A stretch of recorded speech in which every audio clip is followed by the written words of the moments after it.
Remember this guy? Ontario Premier Doug Ford has been keeping a low profile for weeks. Thank you, Mayor, and it's great to be back in Kenora. Breaking his silence today in Kenora, Ontario, with a very local funding announcement. Our government is investing $3.9 million to resurface Railway Street. Not exactly a bombshell.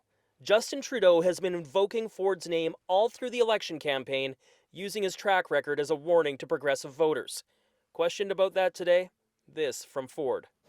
I think the guy loves me or something because he constantly mentions my name. In other words, the Premier's just not biting.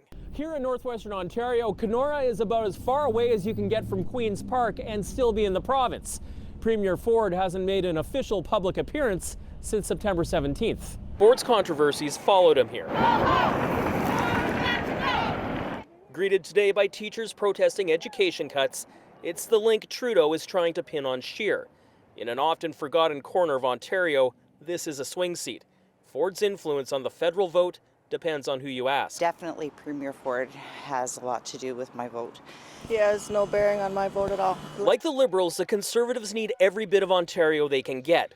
While Scheer has brought in Alberta's Premier to campaign here, Ford has not been asked. I told Andrew Scheer right from the get-go I'm not getting involved. Scheer only mentions Ford's name when asked and says it's not an issue for his candidates.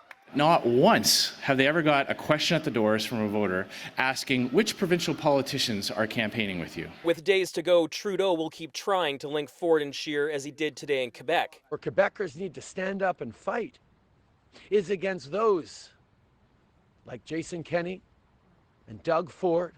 Ford, meanwhile, is simply insisting he's just focusing on governing Ontario. Cameron McIntosh, CBC News, Kenora.